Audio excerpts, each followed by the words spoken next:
اپنے رب کا دیدار کرے گا، لیکن اس کے لیے کوئی بہت مشکل کام نہیں ہے، بہت آسان راستہ قرآن نے بتایا ہے۔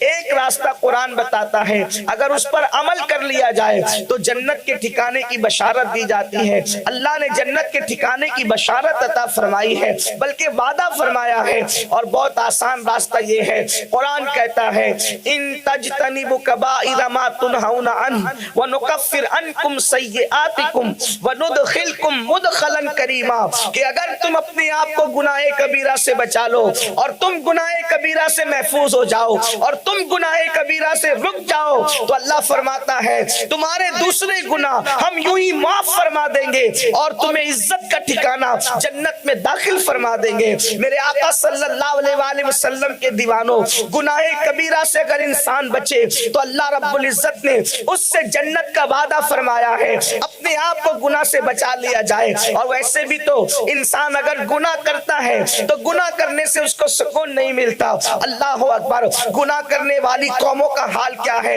وہ پورے قرآن کو اٹھا کر کے دیکھیں، سورہ رات کی تلاوت کریں، سورہ قصص کی تلاوت کریں، اللہ اکبر، عاد و سمود کے واقعات پڑھیں، آپ کو پتا چلے گا قرآن تو کہانی قصے کی کتاب نہیں ہے، لیکن اللہ اکبر سابقہ عمر کے واقعات اس لیے قرآن نے بیان کیا ہے تاکہ اللہ اکبر وہ لوگ جو اللہ کی فرما برداری کرتے ہیں، فرما برداروں پر جو انعام ہوا ہے اس کا ذکر سننے کے بعد انسان بھی فرما بردار بننے کی کوشش کرے، اور نافرمانوں کا جو انجام ہوا ہے، اللہ رب العزت نے نافرمان قوموں کو جس انجام تک پہنچایا ہے ان کے انجام کو سن کر کے انسان اپنے آپ کو بچانے کی کوشش کرے۔ اللہ اکبر، کیا انجام ہے ان قوموں کا؟ سب سے پہلی بات میں آپ کو بتاؤں، میرے آقا صلی اللہ علیہ وآلہ وسلم کے دیوانوں، آج انسان اپنے نسب پر، اپنے قبیلے پر، اپنی برادری پر گھمنڈ اور غرور کرتا ہے،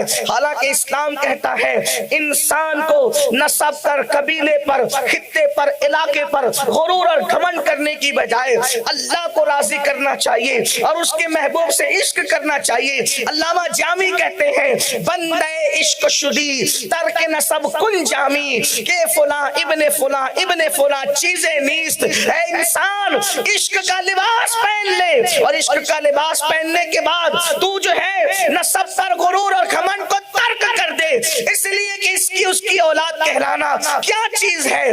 بڑی چیز تو یہ ہے کہ تم اللہ اس کے رسول سے محبت کرنے والے کہلاؤ۔ اللہ اللہ، اہل محبت وہاں نظر آتے ہیں جہاں اہل نسب نظر نہیں آتے۔ کون جانتا ہے اللہ اکبر سیدنا بلال حبشی کا خاندانی پس منظر، لیکن عشق کا لباس کیا پہنا ہے کہ بلال کعبے کی چھت کے اوپر نظر آ رہے ہیں۔ میرے پیارے آقا علیہ الصلوۃ والتسلیم کے پیارے دیوانوں، تو یاد رکھیے اللہ اکبر، تو گناہ کبیرہ سے جو بچے گا اس کا ٹھکانہ جنت ہے۔ اللہ اکبر، تو عرض یہ کر رہا تھا، آج انسان سوچتا ہے میرا باپ یہ، میرا دادا یہ، لیکن قرآن جب آپ اٹھا کر کے پڑھیں گے تو آپ کو پتا چلے گا اللہ نے جن قوموں پر عذاب نازل فرمایا ان میں اکثریت بنی اسرائیل کی ہے۔ یہ بہت خاص بات ہے، بنی اسرائیل کی اکثریت ہے۔ اور بنی اسرائیل کون ہے؟ اسرائیل لقب ہے یعقوب علیہ السلام کا، اسرائیل لقب ہے یعقوب علیہ السلام کا، اور بنی اسرائیل کون؟ مطلب اولاد یعقوب، آل یعقوب۔ آپ پورا قرآن اٹھا کر دیکھیں، جن کے چہروں کو سور اور بندر بنایا گیا وہ آل پیغمبر کہلاتے ہیں۔ کتنے حیرت کی بات ہے، آپ غور فرمائیں۔ لوگ گناہ کیا سوچ کر کرتے ہیں کہ اللہ کریم ہے وہ معاف کر دے گا، اللہ کریم ہے وہ بخش دے گا، اللہ رحمان و رحیم ہے وہ مغفرت فرما دے گا۔ یقیناً اللہ کریم ہے، رحیم ہے، ستار ہے، غفار ہے، لیکن وہ قہار و جبار بھی تو ہے۔ قرآن بنی اسرائیل کا قصہ بیان کر رہا ہے کہ اللہ نے ان میں سے بعض کی صورتوں کو سور اور بندر کی طرح کر دیا۔ کون تھے وہ؟ پیغمبروں کی اولاد میں سے تھے۔ اب جب پیغمبروں کی اولاد میں سے کوئی گناہ کرے اور ان کے چہرے تبدیل کر دیے جائے، اور کس بنیاد پر؟ اگر آپ قرآن کا مطالعہ کریں تو آپ کو قرآن بتائے گا کہ بظاہر آج کل کے لوگوں کے لیے تو بہت چھوٹی سی بات نظر آتی ہے، جس بنیاد پہ ان کے چہرے اللہ نے سور اور بندر کی طرح کیے تھے۔ آئیے میں قرآن مقدس کی تفسیر خزائن العرفان سے آپ کے سامنے یہ بات پیش کرتا ہوں۔ اس کو اور بھی تفاسیر میں سمجھتا ہوں کہ کسی مکتبہ فکر نے اس سے کوئی اختلاف نہیں کیا۔ تفسیر سب کی جو ہے وہ کم و بیش الفاظ کے اختلاف کے ساتھ اس پہ جو میں گفتگو کر رہا ہوں سب اس کی تائید کرتے ہیں۔ اس کے بعد ہم چلیں گے اگر وقت میں گنجائش رہی کہ ہم کہاں ہیں اور اولاد پیغمبر کے کس گناہ پر اللہ نے ان کو سور اور بندر کی شکل دی۔ پہلے یہ واضح کر دوں کہ دنیا میں جو بندر اور سور ہے یہ ان لوگوں کی نسل نہیں ہے، یہ ایک الگ ہے، یہ جانور ہے، کیونکہ اللہ نے جن کے بھی چہرے بدلے، چہرے تبدیل کیے، ان کو اللہ نے پھر 3 دن سے زیادہ کی مہلت نہیں دی، وہ 3 دن سے زیادہ زندہ نہیں رہے اور وہ ہلاک کر دیے گئے۔ حضرت یعقوب علیہ السلام کی اولاد کو بنی اسرائیل کہتے ہیں، اور بنی اسرائیل کے انبیاء میں سے ایک نبی کا دور تھا، وہ دور حضرت سیدنا داؤد علیہ السلام کا دور تھا۔ داؤد علیہ السلام کے بعد بنی اسرائیل جو ہے پھر حضرت سلیمان علیہ السلام کو پاتے ہیں، پھر مختلف انبیاء کو، حتیٰ کہ حضرت عیسیٰ علیہ السلام تک سارے انبیاء بنی اسرائیل میں آئے، اس لیے ان کی داستان بڑی طویل ہے۔ اور یہاں تک فرمایا گیا، اللہ کے رسول علیہ السلام فرماتے ہیں کہ واعظ و نصیحت کرتے وقت بنی اسرائیل کے واقعات جو ہے وہ بیان کیے جائیں کہ اس میں عبرت بہت ہے، کیونکہ اللہ نے قرآن میں ان کے بہت واقعات بیان کیے۔ اس میں سے ایک واقعہ، اللہ تبارک و تعالیٰ نے ہفتے کے دن شکار کرنے والی قوم کا تذکرہ قرآن میں فرمایا۔ وہ کیا چیز ہے؟ چونکہ بنی اسرائیل سنیچر کے دن کو احترام کا دن سمجھتے تھے، ان کے نزدیک ہفتے کا دن، سنیچر کا دن احترام کا دن تھا، تعظیم کا دن تھا۔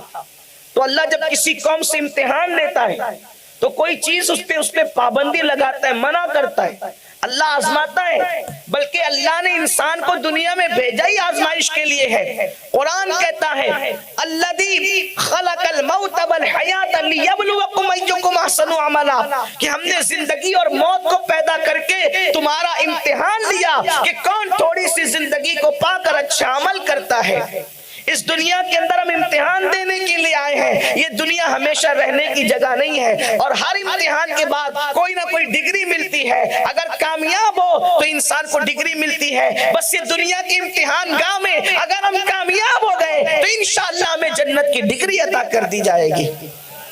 تو سنیچر کے دن اللہ نے شکار کرنے سے منع کیا، اور سنیچر کے دن جب شکار کرنے سے منع کیا، یہ بھی اللہ کی شان ہے، سنیچر کو شکار کرنے سے منع کیا۔ وہ مچھیرے لوگ تھے، مچھلیاں پکڑتے تھے، دریا کے کنارے، سمندر کے کنارے رہتے تھے، تو انہوں نے کیا دیکھا، 1 ہفتہ 2 ہفتہ وہ رکے، لیکن جب سنیچر کے دن جو دن آتا تو اس دن مچھلیاں پانی کی سطح پر تیرتی۔ اللہ کا امتحان تھا، جس چیز کو اللہ منع کرتا ہے پھر بندے کا امتحان لیتا ہے۔ اسی طریقے سے آپ نہیں دیکھتے کہ انسان جو ہے وہ سال بھر جو ہے وہ اس کی طبیعت شربت کی طرف توجہ نہیں جاتی جبکہ وہ اس کا روزہ نہیں ہو، لیکن روزے کا جب آخری وقت آ جائے تو اس کو ایسا لگتا ہے کہ جیسے شربت اس کی جان سے زیادہ عزیز ہو گیا ہے اور منہ میں پانی آنے لگتا ہے۔ یہ کیفیت ہوتی ہے انسان کی۔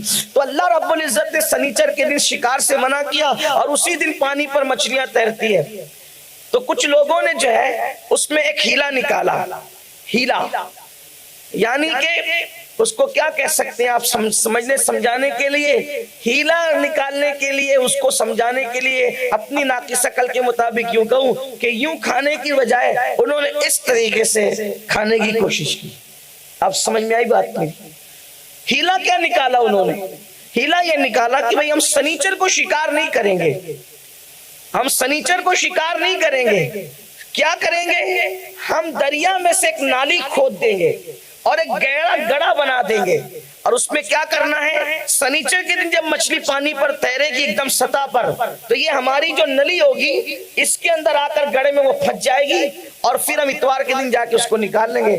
تو یہ تو وہی ہوا، چاہے جال میں پھنساؤ چاہے گڈھے میں پھنساؤ، پھنسانا تو ہوا ہی، لیکن انہوں نے دماغ چلایا۔ جیسے آج کل لوگ سود کو جائز کرنے کے لیے دماغ چلا رہے ہیں، جیسے آج لوگ 3 طلاق کے بعد بھی بیوی کو رکھنے کے لیے دماغ چلا رہے ہیں، جیسے آج کل کچھ لوگ معاذ اللہ ثم معاذ اللہ سود کو حلال کرنے کے حوالے سے ایڑی چوٹی کا زور لگا رہے ہیں۔ یعنی کچھ نہ کچھ انسان اپنے دماغ سے جو ہے وہ تانے بانے بنتا رہتا ہے تاکہ اللہ کی حرام کردہ چیز اس کے لیے حلال ہو جائے۔ سن لو، خدا کی حرمت کو پامال کرنے والوں، اللہ رب العزت کی کہ غضب کو جب کوئی چیلنج کرتا ہے تو پھر قدرت اس کو دھول چٹا دیتی ہے، قدرت اس کے ساتھ اعلان جنگ کرتی ہے۔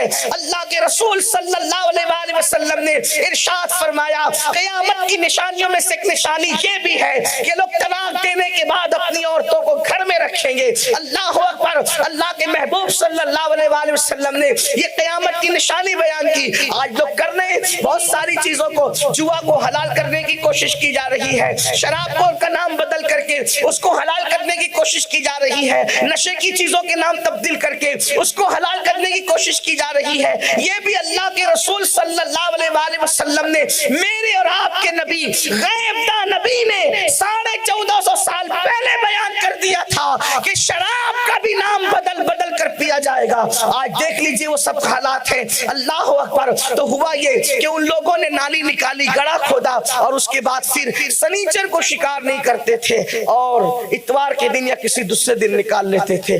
بنی اسرائیل میں 3 گروپ ہو گئے، ان کے اس فعل سے بنی اسرائیل میں 3 گروپ ہو گئے۔ آپ بہت دھیان سے سن لیں، مزید آپ کی توجہ درکار ہے۔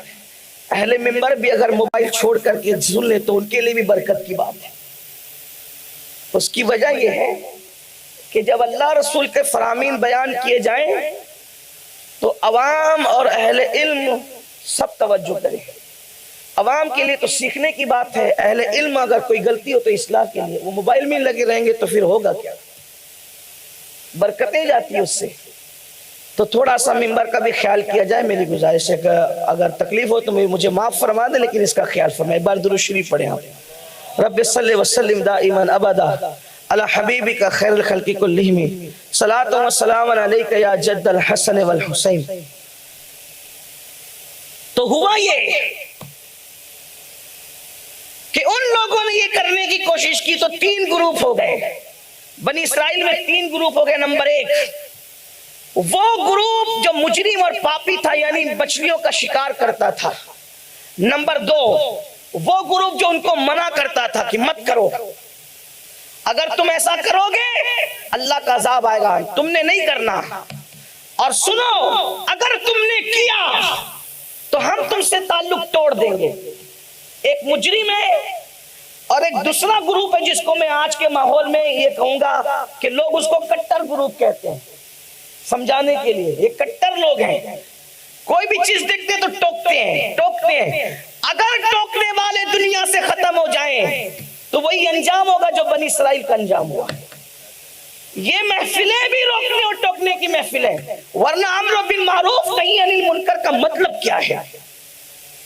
تو بنی اسرائیل کے 3 گروپ ہوئے، شکار کرنے والا مجرم، منع کرنے والا حق گو گروپ، نہیں کرنا ورنہ تم سے تعلق توڑ دیں گے، نہ سلام کریں گے نہ کلام کریں گے۔ تفسیر اٹھا کر کے دیکھیں۔ ایک دوسرا گروپ تھا بیچ والا گروپ، یہ گروپ ہمیشہ خطرناک رہا ہے۔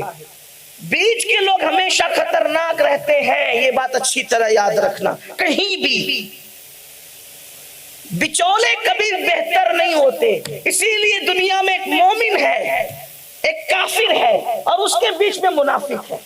دیکھیے اللہ نے مومن کی شان بیان کی، چند آیتوں میں بیان ہو گئی، کافر کی مذمت کی، چند آیتوں میں بیان ہو گئی، لیکن منافقین کے لیے 17 آیتیں بیان کی گئی، کیونکہ یہ تھے بچولے۔ یہ طبقہ بڑا، ہر دور میں یہ طبقہ بڑا خطرناک رہا ہے۔ مجرم ہے اور مجرموں کے ساتھ لڑائی کرنے والے ڈٹ کے کھڑے، اور بیچ کے لوگ ہیں ہم تو شکار نہیں کریں گے، ہم شکار نہیں کریں گے لیکن ان کو منع بھی نہیں کریں گے، ان سے سلام بھی کریں گے، کلام بھی کریں گے اور باتیں بھی کریں گے۔ اگر آپ ان کو سمجھ لیں تو ان کو آپ صلح کلی کا بھی نام دے سکتے ہیں، اگر سمجھنے سمجھانے کے لیے کہیں تو۔ یہ بیچ کا گروپ ہے۔ اب ہوا کیا، یہ جو گروپ تھا جو منع کر رہا تھا، اس گروپ نے کہا کہ اگر تم نے نہیں مانا تو بات چیت بند، اور جو بیچ کا گروپ تھا اس سے بھی کہا تم بھی یہ سب کر رہے ہو، مجرموں کے ساتھ اٹھتے بیٹھتے ان کی ہمت بنداتے ہو، ان کا بائیکاٹ نہیں کرتے، تم بھی ادھر ہی جاؤ، ہم تم سے بھی بات چیت بند کرتے، سلام کلام بند کرتے۔ بظاہر یہ چیزیں تکلیف دہ معلوم ہوتی ہے، لیکن یہ بھی امر بالمعروف اور نہی عن المنکر کا ایک حصہ ہے کہ مجرموں کو پناہ نہ دی جائے، پہلے مجرموں کو سمجھایا جائے، اور اگر مجرم نہیں مانتے ہیں تو پھر ان کا بائیکاٹ کیا جائے، ان کو سماج کے اندر جو ہے ایک حقیر نظر سے دیکھا جائے تاکہ دوسروں کے لیے عبرت ہو جائے۔ کیا ہوا پھر؟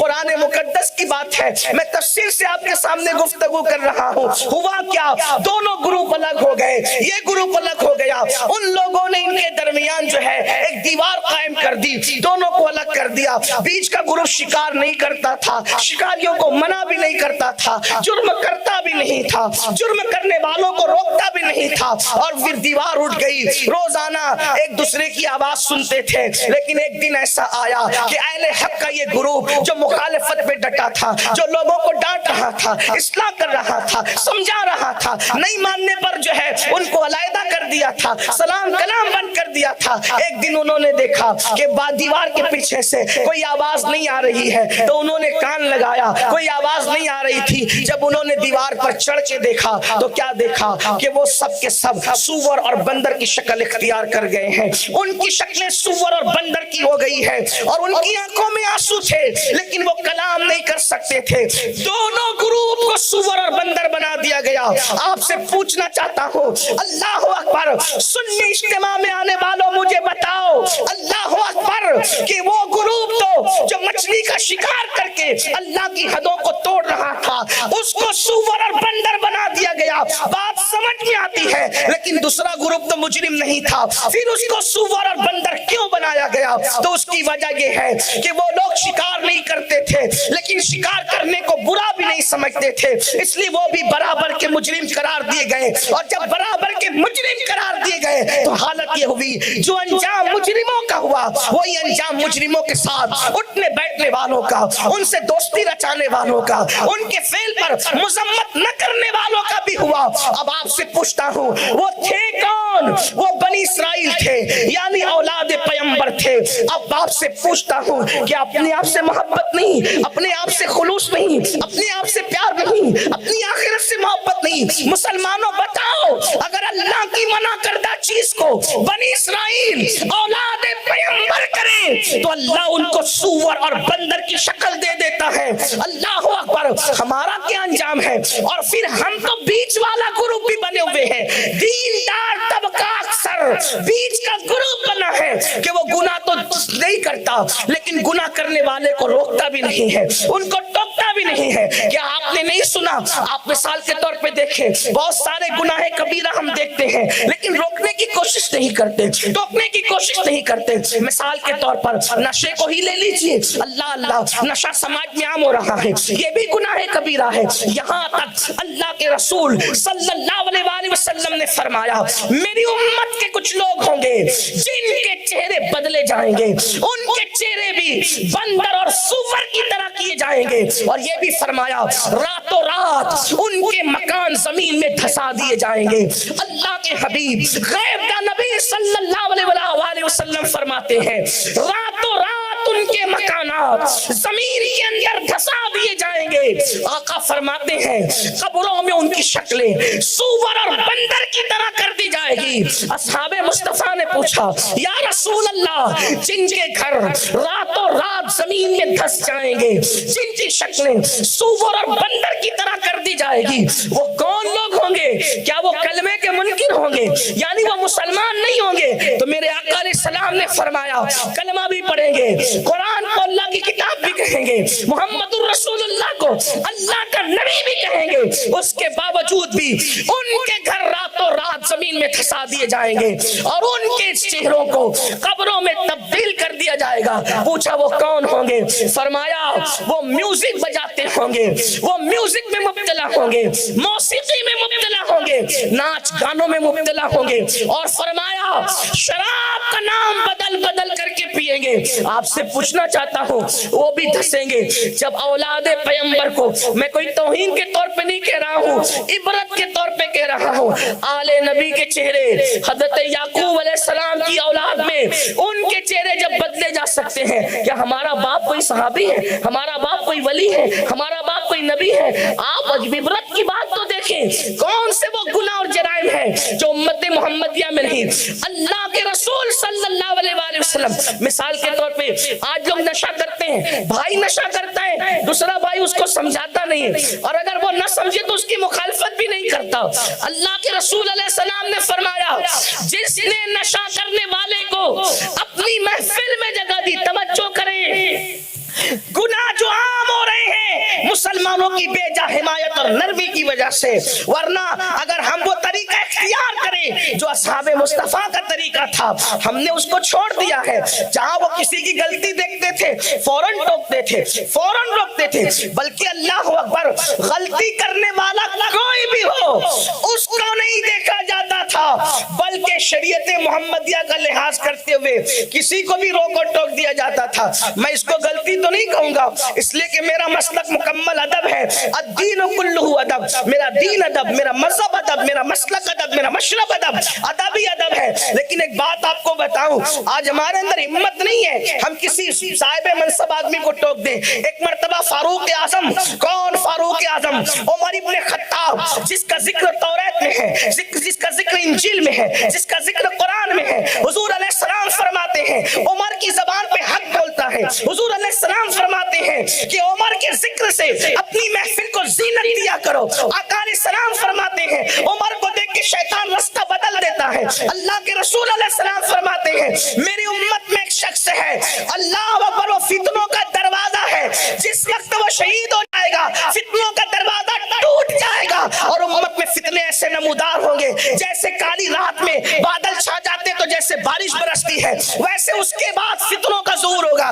جب تک وہ ہوں گے فتنے نہیں ہوں گے، اس کے بعد فتنے ہوں گے۔ صحابہ نے پوچھا وہ کون ہے؟ آقا فرماتے میں امید کرتا ہوں وہ عمر ابن خطاب ہے۔ ایسی شخصیت جس کے بارے میں اتنی حدیث ہو۔ ایک بار نماز جمعہ میں لیٹ آئے، تاخیر سے آئے جمعہ کی نماز میں، ایک جوان نے کھڑے ہو کے کہا امیر المومنین اب آپ بھی لیٹ آئیں گے مسجد میں؟ آپ بھی، حالانکہ وہ مسجد کے وہ امام نہیں تھے جو امام کا عرف آج ہمارے یہاں ہے کہ امام کو لگایا جاتا ہے، تنخواہ پہ پیسے دیے جاتے ہیں، وہ معاملہ نہیں تھا۔